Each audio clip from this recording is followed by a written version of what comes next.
So today's the day. Finally put some seed down. Let me go over the items that we're going to be using today. Kind of have them spread out everywhere, but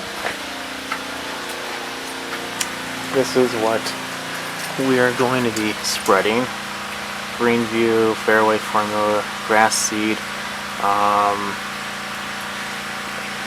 and Garage Dog if she can get out of the way. There we go. It's supposed to be good for shady environments.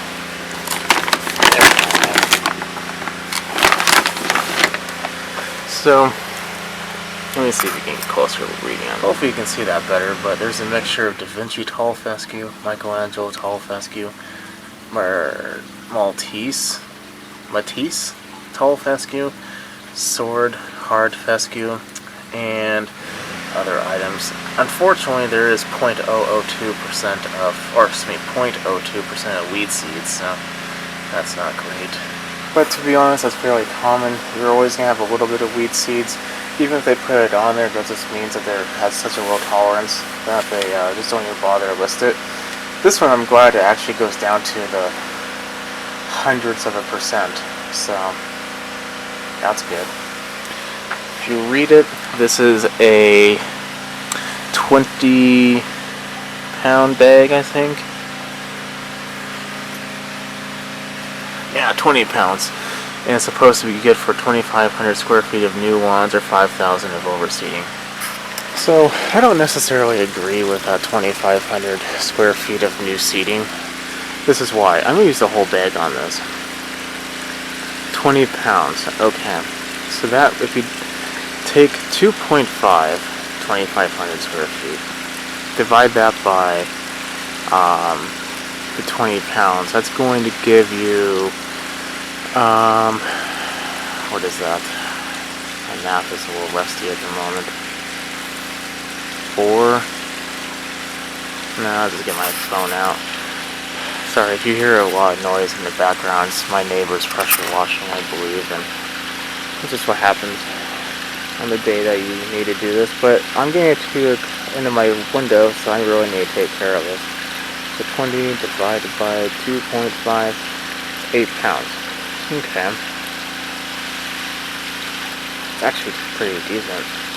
I might actually stick with that. I thought it was 4. Yeah, 8 pounds per thousand. That's pretty good. So at this point, I will probably do, because this is 1,400 square feet. If I do 10 pounds per thousand, I need about 14 pounds. That's about 3/4 of a bag.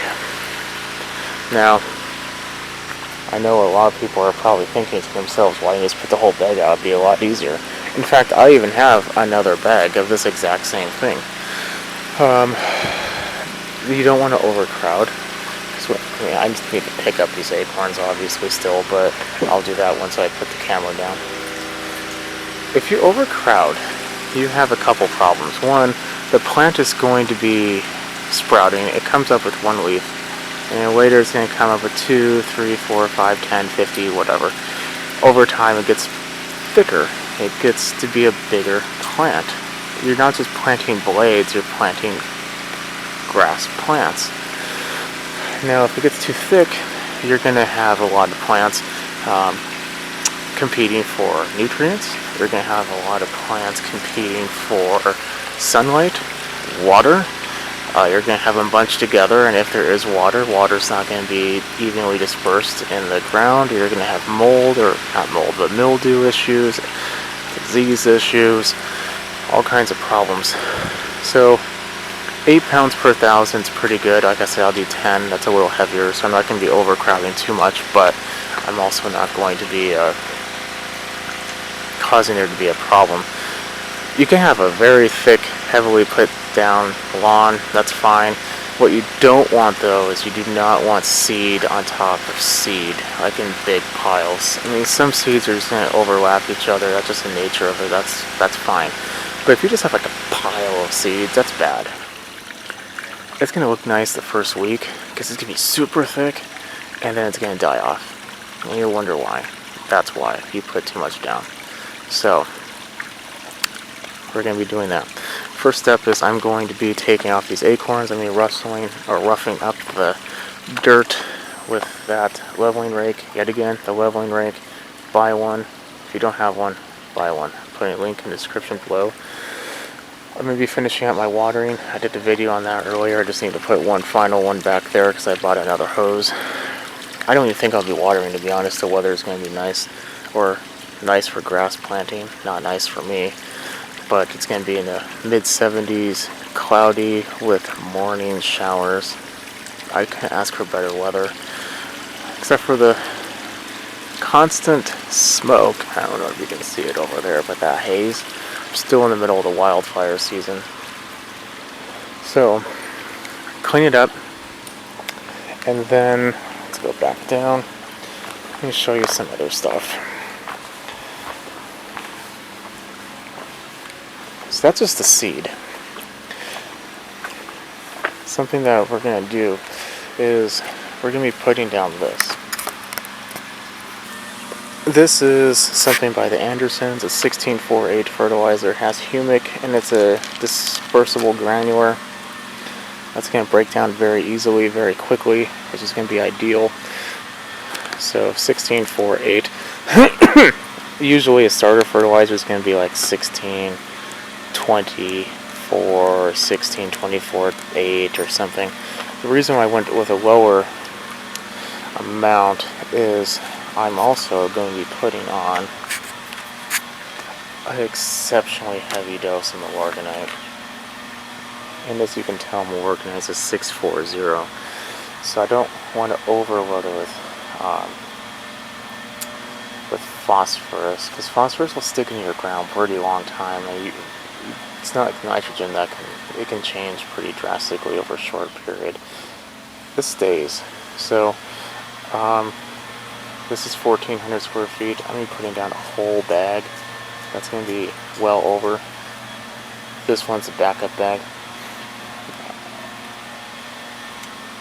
Now with this, you don't want to put it if you're in the cooler part of this season, like 55, 60, because at that point it's not going to be really be able to be used, because it does need to break down for those nutrients to become available. I'm putting this on now because we're still going to be a little warmer. We're still going to have some activity, and not all of this is going to be used, but this dirt has been moved, it's been adjusted, nothing been put on it for the entire season. I'm sure if I put a soil test now, it's going to look horrible. All this dirt up here is brand new, so this dirt is in need of some serious organic matter. I very well might even put both bags, to be honest. It needs that. What's going to happen is that organic matter is going to stay in the dirt. It's going to be available for the springtime when the microbes start becoming more active, temperatures start to rise, and it just becomes food for them.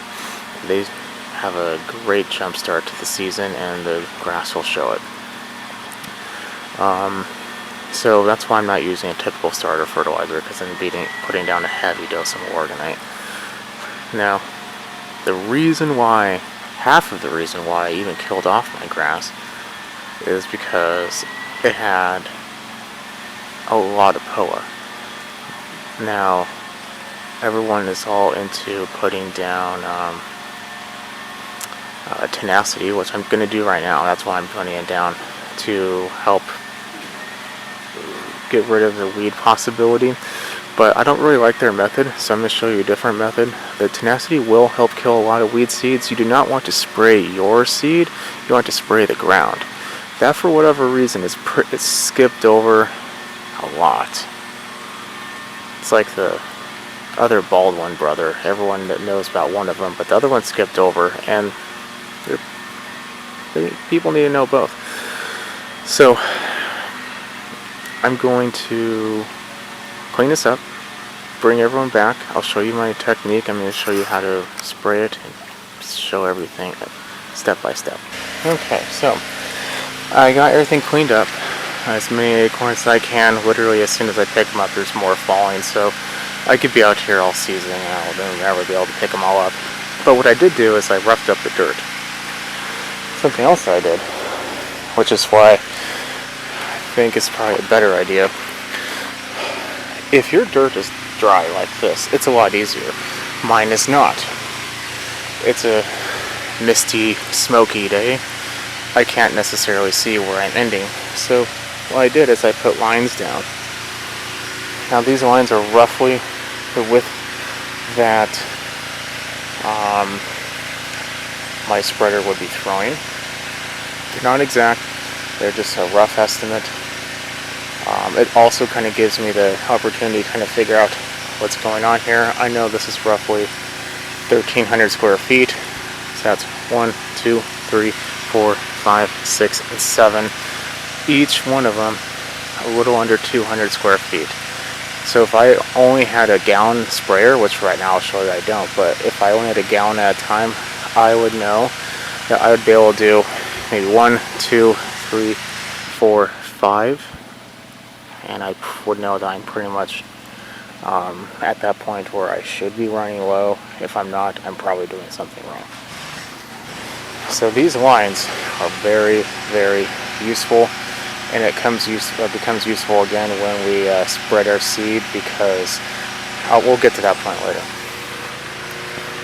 Next, and yet again, noise, sorry.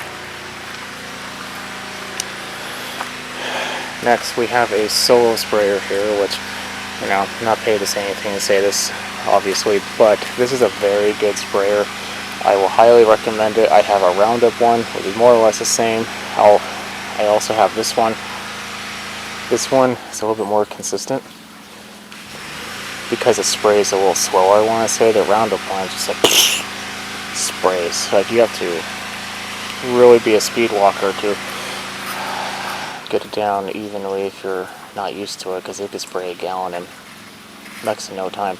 Anyway, this one's not.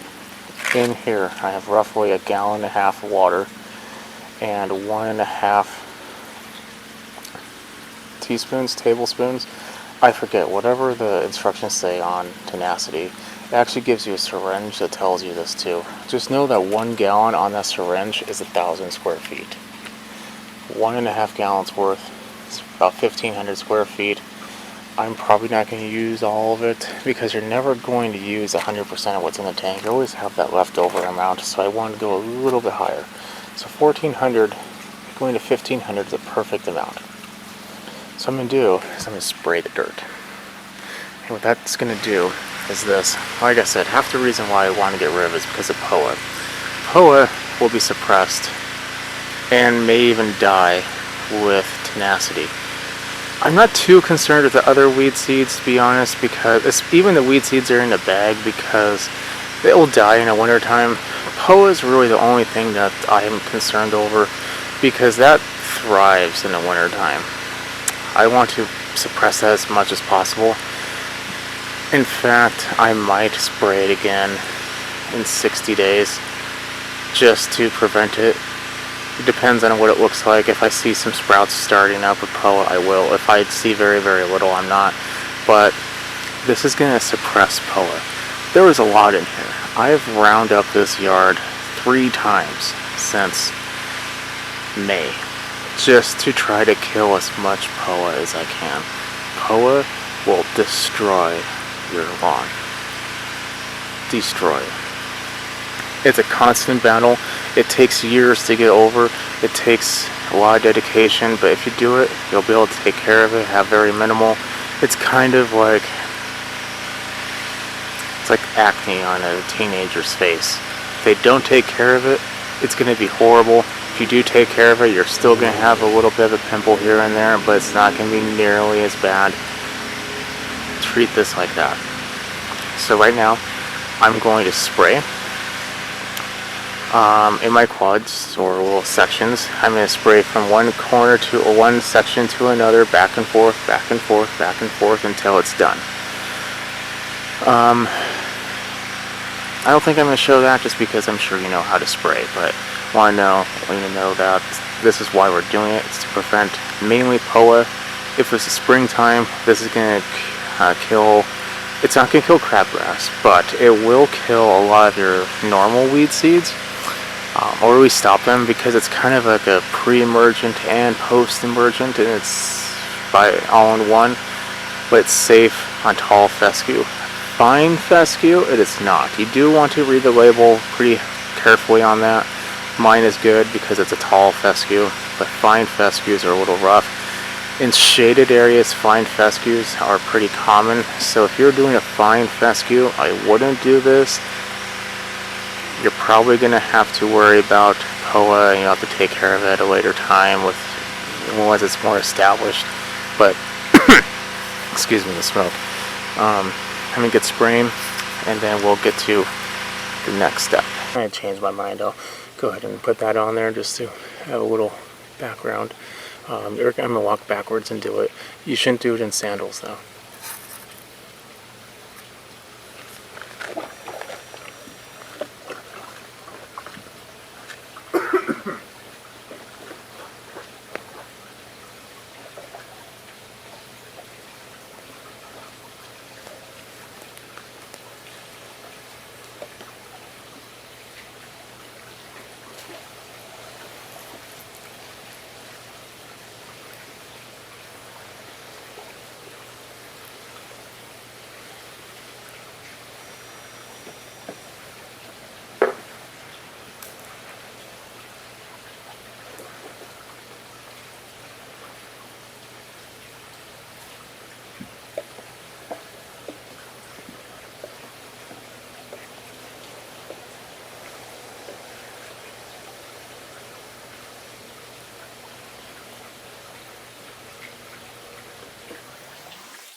Okay, and there you have it. That's basically it.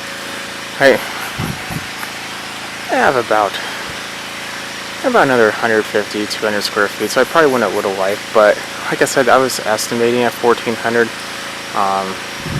probably a little bit under that here. This is a pretty strong chemical, so you don't really want to overdo it because your new grass can turn white. While that's not going to kill it, it's not what you want to do in the fall time, because that will kind of hinder the root growth, and that's the last thing you want to do. This is just going to be enough to suppress the seeds. It's going to hinder the root growth a little bit, but that's also why we're putting a substantial amount of fertilizer on here. So I'm going to take this off, and then we'll get to the next step. Okay, so next step is Milorgnite. There's the bag. Put a whole bag in here. Like I said, this is good for 2,500 square feet.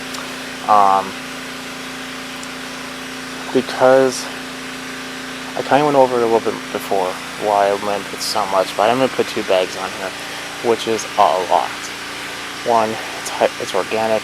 2, it's non-burning. 3, it's iron rich. 4, it has micronutrients, a lot of them. And probably the most important is, like I said, this lawn or this dirt. There's no lawn, and you're not really feeding your grass, you're feeding your dirt. Had nothing on it all year long. This is going to release slowly because it's cold. It's going to be primarily for next year. A good section of it probably will be used this year, but a lot of it will be used for next year, and to help build the soil. That's what I'm trying to do right now, build that soil with this. That's when you put so much on there. It's going to smell. But after that, we are going to be putting the Andersons on there. I'll put a link in the description for this one. I got this one on Amazon. Milorgnite, I will put a link on there, but I wouldn't buy it off them. It's pretty expensive. I got this for like 15 bucks a bag. Online, it's like 30 something plus shipping. It's robbery. But if you live in an area you can't find it, you do want to use it, this is probably the only option. So I'll put a link on there no matter what. But the good thing about this one is that if you look at it, Let me get closer. A lot of it is almost immediately available, except for this water insoluble nitrogen. It's gonna have a lot of available almost immediately, so that's good. Unlike the Milorgnite, which we'll be waiting on. So after this grass sprouts, this will be here, while Milorgnite will still be waiting. This also has iron in it too. It has copper, iron, water-soluble iron, manganese, zinc. It's a pretty good formula. They also have a 1608, I think it's everything except for just the 4. There's no phosphorus in there. But I'm going to be putting that on there just to help it out. I'm going to be putting it a little heavy as well. This is the application rate says 3.6 pounds per 1,000 for a light rate. Nah. Oh, it also has humic acid 7%, so that's good. So let's do some math. So for this, I want to have on this bag 3/4 pounds, because on the Milorgnite it's going to be like 1.5 pounds, 2 pounds of nitrogen. That's going to be a lot. But like I said, it's not going to be available immediately. It's going to be mainly for next year. So we have, what is this? This is a 18-pound bag. Let me show you. Hopefully you can see this, but it's an 18-pound bag. We multiply that by 0.16. I don't know if you can see it, but hopefully it's better than nothing. There's 2.88 pounds of nitrogen in there. Now we divide that by 1.4. So if I were to put it out, I would have 2 pounds of nitrogen for this entire yard. If I put the whole bag. I don't want that. So what I'm going to do is I'm going to put a half a bag. That's going to give me 1 pound of nitrogen.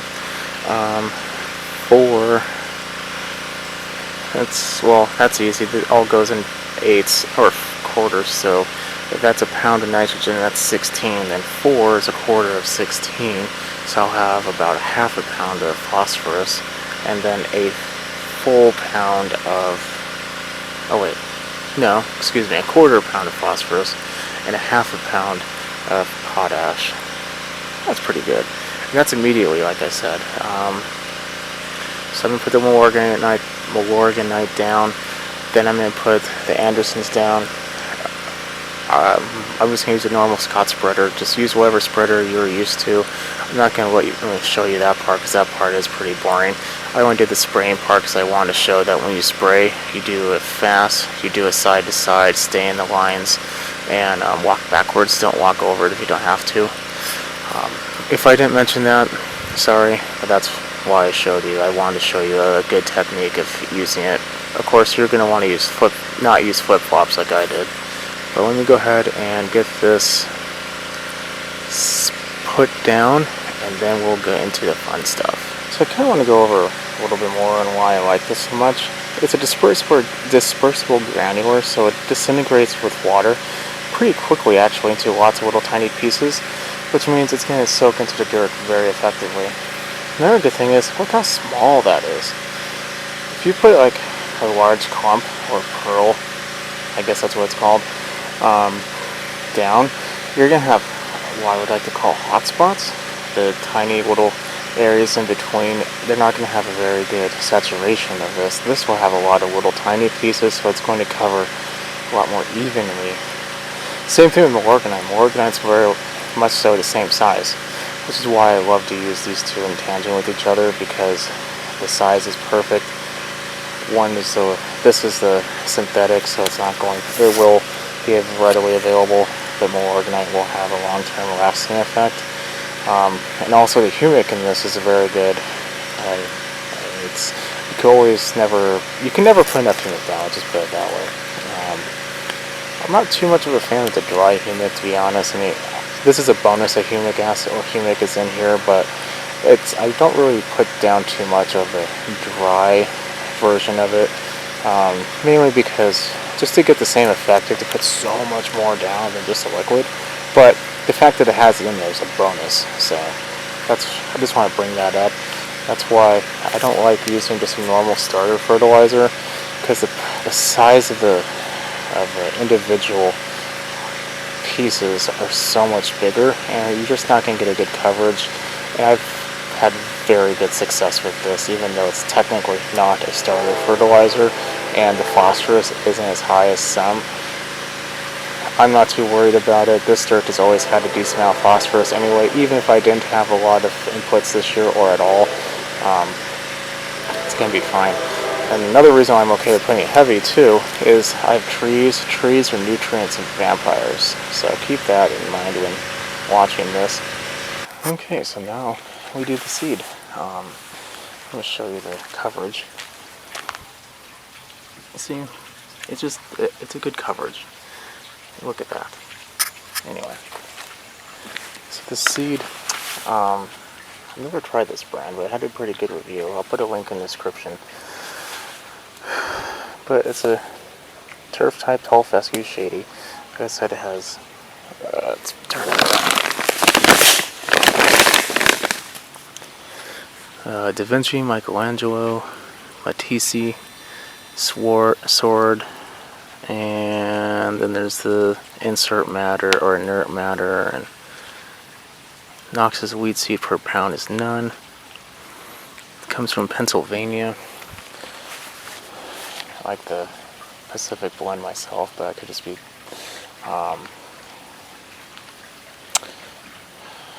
because it's grown around here. But anyway, when you research, let me show. When you research this seed that you need to realize where you are. I'm limited to the cool type of cool season grasses, so that's good. They will grow pretty much anywhere. And if you were to take like the US and cut it directly in half, anything below that line would probably be cool, or warm, and the other half would be cool. And on that line you can probably do both. That's like an intermediary area. I want to say neither one of them really is going to grow very well. It might be too cold for the warm season, might be too hot for the cool season. I'd probably say you should do the cool season, but that's just my assumption. But I'm in the cool. Now, when you get down to cool, you have fescues, Kentucky bluegrass, and of course I just forgot it. Let me double check. Ryegrass. As soon as I pushed the button, it turned off. I like rye.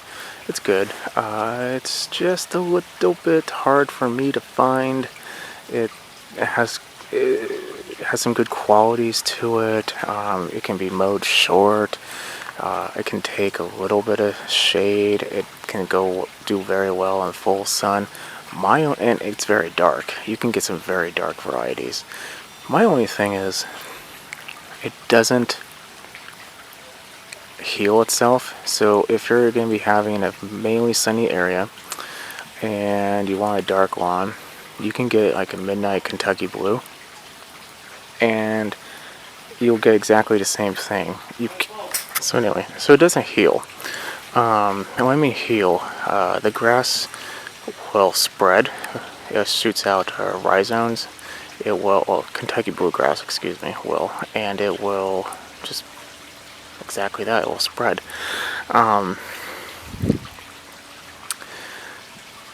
Rye doesn't. It's basically the same as fescue, so you're gonna have to overseed.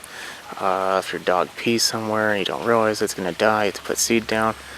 At that point, I'd rather just have Kentucky bluegrass, but I can't because Kentucky blue needs a lot of sunshine. I could get away with it in certain parts, but not all. So then that brings it down to between rye and fescues. Fescues, I've had rye in the past, and it just seems like they've always had a fungus issue in this area. If you look it up, it never really comes up with a problem. And fescues are just it seems like they can tolerate a lot more heat than rye can as well. While it doesn't get hot here very often, it can get into hundreds in a couple of days out of the year. and it just kind of fescues don't. So I decided to go with a fescue. That, and like I said, rye is really hard to find in my area, at least locally. I bought this online, but I mainly did that because I can also buy a lot of these fescues locally if for whatever reason I can't buy this again. I just keep the bag, find the mixture, kind of make my own mixture roughly, put it down every year, and I can keep the same general lawn year after year. So that's something to keep in mind. Now I suppose I could just do the same every year, just buy it online with rye, but sometimes it's just kind of hard to find. Like the blends are different, and then it's just a giant pain. So I decided just to go with fescue. That's just me. And this is supposed to be good for shade. They're very shade tolerant, which is good. They're a little bit of a slower growing, not too slow, so I won't have to mow as often. So that's a great benefit. So I'm going to go ahead and set it down. Tip, take the bag, pour the bag into your spreader if you're not going to use the whole bag. If you have a little bit left over, walk around with the bag with your hand and just spread it along the edges. Don't be too thick, but spread it along the edges, and make it like a good foot of you just spreading it. In fact, I'll show you when I'm done.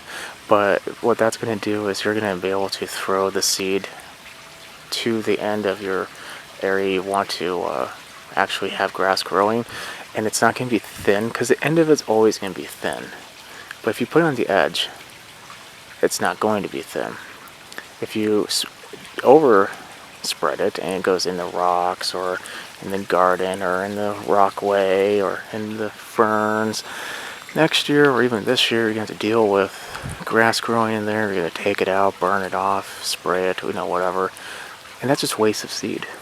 So I'm going to take my hand and very lightly put some around the edges, and then I'll be able to adequately spread it with just a spreader. Now if you have a drop spreader, that's even better. You don't have to worry about any of this nonsense. You just walk as close as you want to the edge. It just falls where it should. I don't have one. I was thinking about buying one, but I don't do this nearly as often as I used to, so I'm not going to do that. If it becomes more of a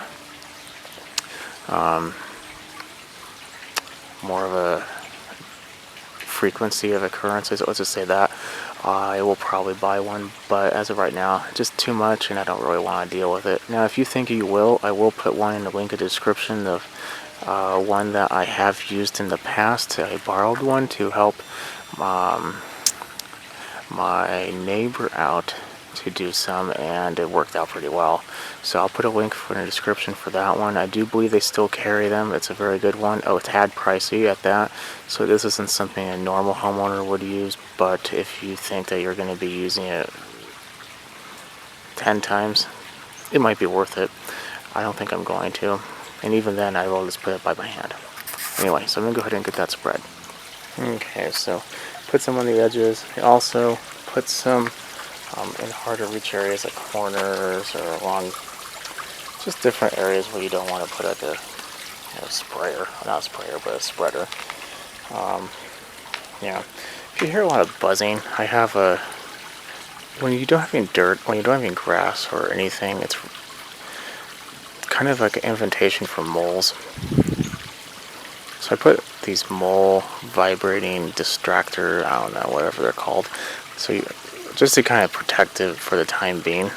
They come from the field, so I put a lot down there, but I did put some over here just to kind of be a constant reminder for them to not be here.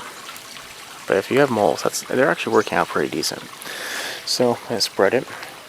Then we'll get to the final step. Okay, 10 pounds of seed per 1,000 square feet is down. I have a little bit left over because I also did some seed behind in that gatey area. Because I don't, places it's farmers and they doesn't really take care of it, and just blackberries, so I trim the blackberries and I mow it just to kind of keep it nice looking, and having a little grass to kind of help prevent the weeds and everything, and give me a reason to actually go back there and maintain it as needed. So everything's here. The only thing I would really be doing in addition is I'm going to be taking a blower and lightly blowing off the hard areas like the rocks and this walkway, and that's basically it. Just in case. I mean, it's primarily for the fertilizer. Not too much grass seed went in there. You don't want to spray the ground though. That'd be bad. Next, if you see down there, that is a roller. So next, after using that roller, I'm going to roll everything. I would recommend you don't stop on the dirt though and turn. Like if you're just doing passes, don't do that. I'm going to go in a big circle, because what ends up happening, especially when it's wet like it is now, you end up digging ditches almost in it, and you end up disrupting it. And while you could fix it later with a rake and it'd probably be fine, I just don't like doing that. I'm just going to roll in a circle. You can also take a rake and kind of rake this in. The dirt itself is already roughed up with a rake. I prefer doing it that way and then rolling it in. But just know you can also take a rake, such as the leveling rake, and kind of rake it in.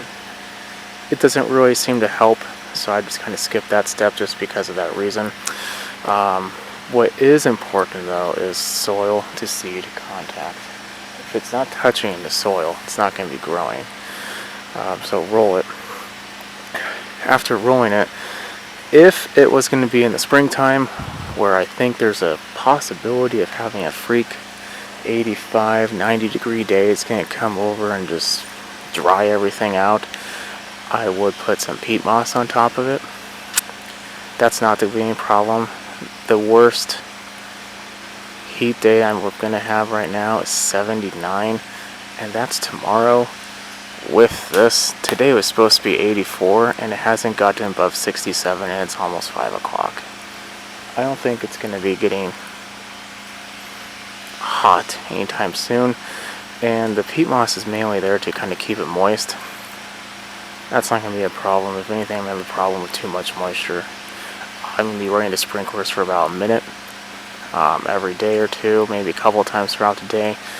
If you haven't seen my watering video, watch that. That kind of explains a little bit more on that one. But I'm going to get this rolled. I'm not going to put peat moss on there, but if you were going to, put peat moss on there, very light amount. You don't have to go crazy on it. 1/8 of an inch, 1/4 of an inch max, and then water it down, and you're done. I'm not going to do peat moss, like I said, so I'm just going to roll it and bring you guys back. Why not have a little fast forward video? Just kind of explain like my circle idea I'm telling you about, or explaining.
Okay, I had to kind of catch my breath. That thing is a workout. If you notice it start picking up a substantial amount of seeds, stop, it's too wet. Mine started too towards the middle. I'm like, I don't want to deal with that. But yeah, it's pretty good.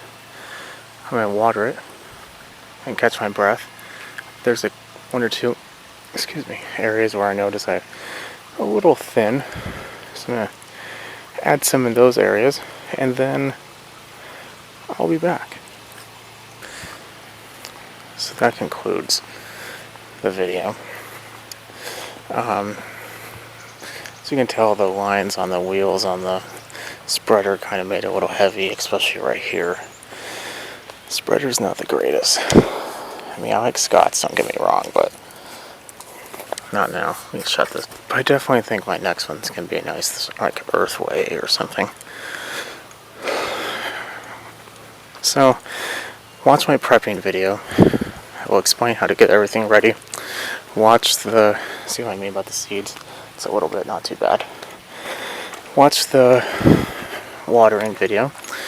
What I'm going to do right now is I'm going to turn on the water real briefly just to get the Anderson fertilizer started and to get the seed wet. Only like a minute, just enough to get it wet. And give me a chance to kind of tweak it too. So, thanks for watching, everyone. Definitely subscribe.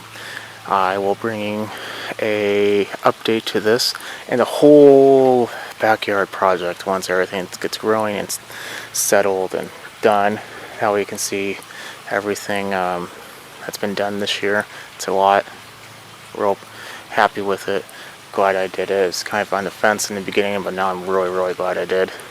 Especially considering COVID kind of made it a lot easier to get some work done. Okay, if you have anything else, definitely let me know. I will see everyone later.